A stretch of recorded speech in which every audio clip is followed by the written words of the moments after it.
இந்த தேர்தல் முடிவுகள் குறித்து பேசிக் கொண்டிருக்கும் இதே வேளையில் நம்மோடு பாஜகவை சேர்ந்த முன்னாள் ஆளுநர் தமிழிசை சவுந்தரராஜன் அவர் இணைப்பில் நினைக்கிறார். வணக்கம் மேடம். வணக்கம். 2 மாநிலங்களோட தேர்தல் முடிவுகள் வெளியாகிட்டு இருக்கு. மகாராஷ்டிராவில் ஒரு பாஜக மிக முக்கியமான முன்னிலையில் இருக்குது. ஆனால் அதே சமயம் ஜார்க்கண்ட் முக்தி மோர்ச்சா தலைமையிலான கூட்டணி இருக்குது. ஹேமந்த் சோரனோட கைதுகள் எல்லாம் கை கொடுக்கல அப்படின்னு ஒரு விமர்சனம் வைக்கப்படுது. எப்படி பார்க்குறீங்க? இல்ல, முதலில் மகாராஷ்டிரா வெற்றியை எனது மகிழ்ச்சியை நான் பகிர்ந்து கொள்கிறேன். ஏனென்றால் இந்தியாவிலேயே ஒரு பலம் பொருந்திய மாநிலம் மகாராஷ்டிரா. ஒரு சின்ன இந்தியா என்றே சொல்லலாம். ஏனென்றால் அதில் பலதரப்பட்ட மக்கள், இந்தியாவில் உள்ள அனைத்து மாநிலத்தில் உள்ள மக்களும் கணிசமான மக்கள் தொகையோடு வாழுகின்ற ஒரு மாநிலம். அதனால் பரவலாக பாரதிய ஜனதா கட்சி கூட்டணிக்கு ஒரு வெற்றியை கிடைத்திருக்கிறது. இது ஒட்டுமொத்த பாரதத்தின் நோக்கமாகவும் குரலாகவும் நான் பார்க்கிறேன். ஒன்று.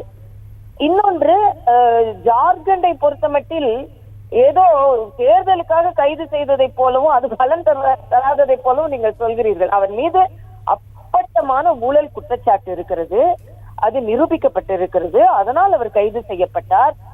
சில நேரங்களில் ஊழல் குற்றச்சாட்டில் கைது செய்யப்படும் போது கூட அது ஒரு சிம்பதியை கிரியேட் செய்து விடுகிறது. அப்படிதான் அது அந்த மக்களிடம் எடுபட்டிருக்கும். ஆனா மக்கள் பெரும்பான்மையை வழங்கியிருக்காங்களே மேடம். மறுபடியும் ஹேமந்த் சோரனுக்கு மக்கள் பெரும்பான்மையை வழங்கியிருக்கிற ஒரு விஷயத்தை நம்ம பார்க்க முடியும். அதைத்தான் சொல்கிறேன். இல்ல, 2 கருத்துக்களை பதிவு செய்கிறேன். ஒன்று, ஏதோ தேர்தலுக்காக அவரை கைது செய்ததை போல நீங்கள் சொல்வது தவறு. அவர் மீது குற்றம் சாட்டப்பட்டு இருக்கிறது, குற்றம் நிரூபிக்கப்பட்டிருக்கிறது. அதனால் அவர் கைது செய்யப்பட்டார். 2வது, எப்பொழுதுமே சில நேரங்களில் கைதுகள் ஒரு சிம்பதியை ஏற்படுத்திவிடும். அப்படி ஒரு சிம்பதியை மக்கள் மனதில், ஆனாலும் மக்கள் தீர்ப்பை மதிக்கிறேன், அதை குறைந்து மதிப்பிடவில்லை. ஏன்னால் 2 மாநிலங்களிலும் தேர்தலுக்காக நீங்க கைது இல்லைங்கிற விஷயத்தை முன் வச்சீங்க. ஆனா விமர்சனங்கள் என்ன இருக்குன்னா, அரவிந்த் கெஜ்ரிவால் கைதும் ஹேமந்த் சோரன் கைதும் தேர்தல் நேரத்தில் நடக்கிறது தான் இங்க விமர்சனமா எதிர்கட்சிகளால் முன்வைக்கப்படுது. அப்ப இத தேர்தல் நேரத்தில் அவங்களோட ஊழல் புகார்கள் முன்னெடுக்கப்படுதா, இல்ல அந்த கைதுகள் தேர்தலை மையப்படுத்திய கைதுகளா அப்படிங்கிற கேள்விகளை எதிர்கட்சிகள் தான் முன்வைக்கிறாங்க. இல்ல, அது எதிர்கட்சிகள் அதான் சொல்லுவாங்க, விமர்சனம் அப்படிதான் செய்வாங்க. ஆனா நீங்க வழக்கு நடந்தது, அதன் நேரம், இதையெல்லாம் நீங்க பாத்தீங்கன்னா அது லா டுக் இட்ஸ் ஓன் கோர்ஸ் தான் நம்ம சொல்ல முடியும். அதனால இது விமர்சனம் வைக்கணும்னு வைக்கிறாங்க, அவ்வளவுதானே தவிர நிச்சயமாக அங்கே ஊழல் நடைபெற்று இருக்கிறது. அதுல கனிம வளத்தோட பெரிய பிரச்சனையை அவர் எதிர்கொண்டால் இது எல்லாமே உண்மைதான். அதனால நீங்க எல்லாமே தேர்தலை நோக்கி என்று சொல்ல முடியாது என்பது எனது கருத்து. உண்மையிலேயே பாரதிய ஜனதா கட்சி போன வாட்டி இருந்ததை விட இன்னைக்கு வாக்கு சதவீதத்துல ஜார்க்கண்ட்ல அதிகமாக பெற்றுக் கொண்டிருக்கிறார்கள்.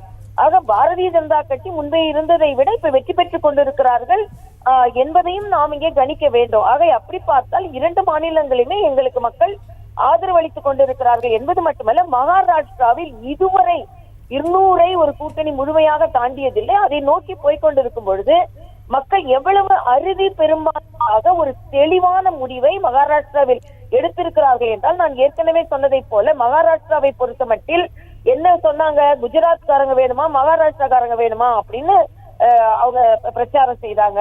இதில் ராகுல் காந்தியின் பிரச்சாரமோ சரத்பவார் போன்றவர்களின் பிரச்சாரமோ கொஞ்சம் கூட எடுபடவில்லை என்பதும், இன்று யாராலும் வெல்ல முடியாதவராக மரியாதைக்குரிய பாரத பிரதமர் இருக்கிறார் என்பதையும் இப்ப மகாராஷ்டிரால பாஜக தலைமையிலான ஆட்சி அமையுமா, இல்ல மறுபடியும் ஏக்நாத் ஷிண்டே முதலமைச்சரா தொடர்வாரா? ஏன்னா ஒரு கட்சி, அந்த கட்சியோட தான் நமக்கு நீங்க கூட்டணி வச்சிருந்தீங்க. இப்போ முதலமைச்சர் பதவி அப்படிங்கிறது ஏக்நாத் ஷிண்டேக்கே திரும்ப போகுமா, இல்ல மறுபடியும் பாஜக முதலமைச்சர் ஆகக்கூடிய வாய்ப்புகள் அங்க இருக்கா? இல்ல, இதுக்கு பதில் சொல்லக்கூடிய நான் இல்லை. அதனால இந்த கருத்தை நான் சொல்ல விரும்பவில்லை. ஆனால் கூட்டணி கட்சி தலைவர்கள் உட்கார்ந்து அதற்கான முடிவை எடுப்பார்கள். ஆனால் அந்த வெற்றியின் மகிழ்ச்சியை நாங்கள் பகிர்கிறோம், கொண்டாடுவோம். இணைப்பிலிருந்து உங்களோட கருத்துக்களை பகிர்ந்து கொண்டமைக்கு மிக்க நன்றி மேடம்.